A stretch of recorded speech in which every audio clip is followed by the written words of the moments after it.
Hey, what's up, guys? And in this episode, I finally got myself an armrest. This one is going to be used for my Insight. Now, the Insight, of course, does not come with one, which is the biggest reason why I got this. I just pulled this from a salvage Honda. And if you want one of these and you want to put it in an Insight, 96 to 2000. These are what they look like. And to get them out is actually really easy. You just have two screws on both sides, here and the opposite side, and here and on the opposite side. So you have a total of 6 screws. Philip said you just pop those out and then this whole thing comes out. What I did, I already cleaned it up already because it was pretty dirty.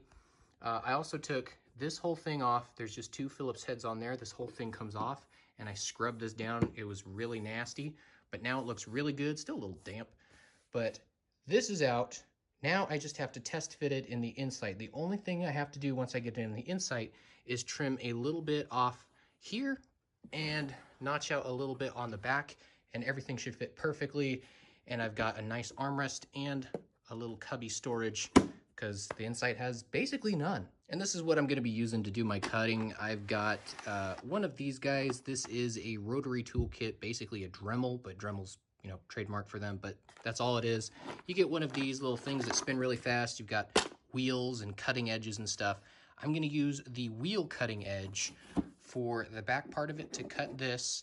And then I'm also going to use a grinding edge, which is a rounded edge, to slowly go over this until I have just enough for it to fit in the car.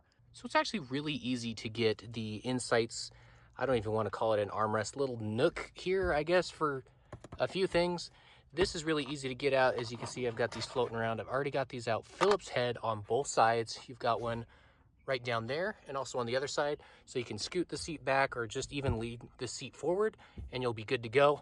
And once you get those out, then it's just held in by a little clip up here. So all you have to do is push up and out and that comes out. You can see that's where the little clip goes. I'll turn this on its side and that's a little clip up front. That's all you have to do, and all of that comes out. This is also how you get in here if you need to change your parking brake. I already did this before because my parking brake was really loose, so I just tightened these up, and now I've only got about 2 or 3 clicks before it holds the whole car. All right, so here I have a bit of a test fit. I just kind of cranked this up and tried to get it into a decent position. So it looks like I'm gonna have to, first off, take all these tabs off and clip those off. I might have just enough room to slip this down, and I might just a little bit off this lip so it fits down in here nice and snug. And back here, I just popped it over that rear piece that was holding it in before.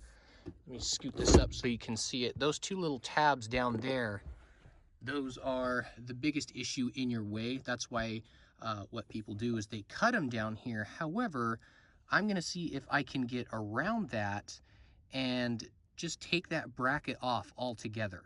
So that is exactly what I'm gonna do. So if you look under here where this bracket is and look all the way down, right in there, there's gonna be a 10mm little bolt in there. I've already got it out. There it is. So that's gonna be right in there. I've already taken that out. Now the only thing holding this in place are these 2, they're not screws, but they go all the way through and they got a little rubber ring around them. So all I gotta do is pull this straight out, probably get something to pry under that, but other than that, there's nothing else holding this whole bracket in. So if I can get this bracket out by just popping it out, then that's less cutting I have to do for my new console area. All right, so after a little bit of work, I could not get those things to pop out. So what I did instead is I took these little guys out and just bent these in. So this little bracket, they have little tabs. I just bent them in, as you can see, both ways, hammered them back a little bit so it's flat. That's, besides just your armrest, well, lack of armrest, that's not holding in anything. There's no use to have that there anymore. So if I can't take it out, then I'll just put it in so it's nice and flush, never gonna see it again. So that's one thing down. All right, first test fitting, I'm gonna take off all these tabs.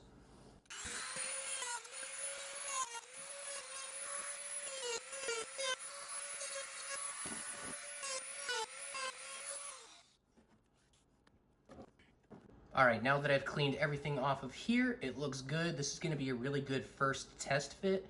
I don't have to worry about the back because I put that bracket back in. So again, I don't have to worry about cutting the back up and making it look nasty. So now I got these tabs off, so the side's gonna be clean. The only thing is I need to see if this part right here is gonna fit or if I need to take off a little bit more up here. Other than that, it's easily fittable fittage in there. So once I get that, the only thing I have left to do is figure out how I'm going to screw in the sides and keep this thing secure. All right, so this is the second test fit up front. It definitely does need to be trimmed up here. Not because this doesn't fit perfectly, is actually the emergency brake, because when I put that down, you can see that there's barely any room here. So as I take off more up here around this lip, I'm gonna have more room to put my e-brake down. Also, I might actually have to go through the back here and cut off the bottom just a little bit, because there is quite a bit of room down here, probably about 2 fingers lengths down there. I'll put you guys down here so you can see. There's quite a bit of room.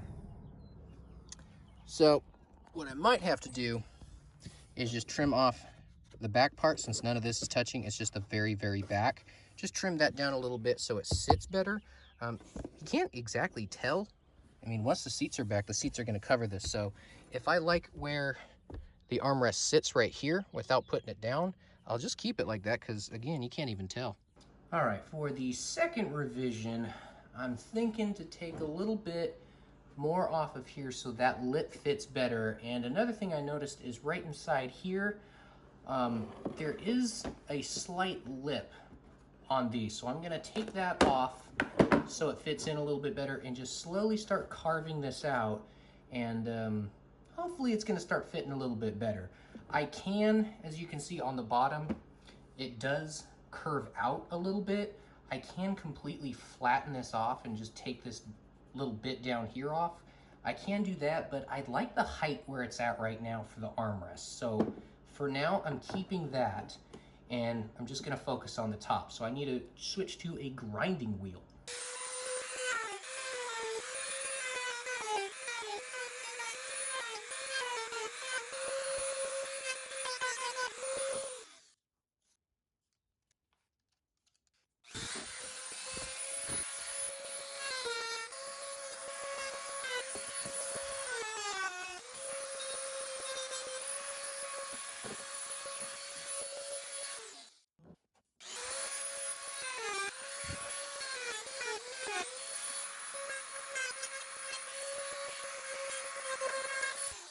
All right, so after cleaning this up a little bit, getting all the little frays and whatnot off there, we've got a pretty decent cut around here.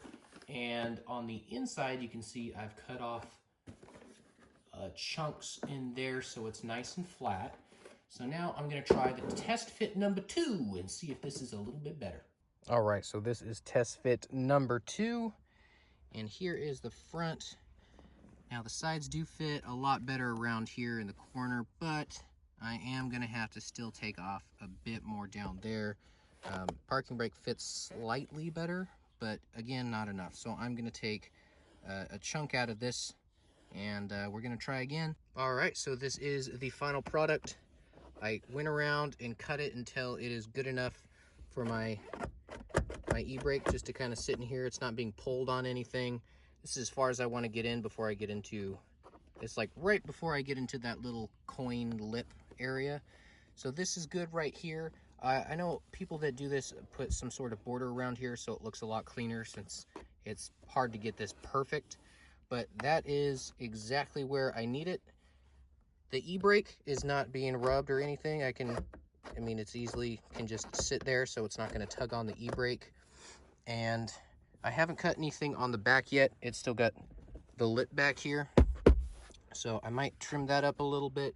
The biggest thing I'm trying to figure out is how I'm going to be able to put some sort of screws in here to keep this thing in place, because right now it's not being held in by anything. There's no screws or anything that transfer over from the old one to the new one. I noticed that these ones right over here, these actually just hold in the inner compartment, so those actually don't need to come out. It's these back ones, but those don't go into anything because those are taken out. So these are probably my best bet if I want to get a longer screw to go into the shifter column up here. I might have a little bit of room to squeeze something in there, but I've got to figure something out for that. All right, so there is the final fitment. I didn't do anything in the back. There's still a bit of a gap in there. If you look really, really hard, you might be able to see the little bump in there. But I think the biggest thing, don't do anything with the back. Do what I did and kind of put it in there and put your arm on the side to see how well you want, or how high you want that armrest. Because if you want a higher armrest, keep it. If you want a lower armrest, you can start trimming off the back so it lowers itself down. So I think that's totally up to driver. So driver preference, you can change that. Up on the front, I've got it trimmed up real nice. Now the only thing I've got left to do up here, I've got to move the seat a little bit, and then you can see right down here, there's a screw hole from where it was in the Civic. What I'm gonna do is I'm gonna get a screw and I'm gonna tap it into this one, because the only issue you have with this, it stays in place. It's extremely snug when both seats are back. Like, it's not gonna go anywhere. The only issue is if you're coming to open this up while this is up, you're gonna have it raised up when you do that, unless you hold it down. So if you've got your e-brake down, it pretty much catches itself. You don't have to hold on to anything like that, like I was doing when the e-brake was up. So I'm gonna go ahead and put a screw through this side and this side, and we should be good to go. All right, now I am 100% done. Just finished putting screws in the side. You really can't even tell. I just popped them in and faced them towards the plastic there. It's just enough to keep this thing nice and solid. I don't have to worry about this thing moving around at all. Open and close, not gonna pop open. Now I just need to find a little piece of trim to go over this to make it look super clean. And that's it. That is the armrest install.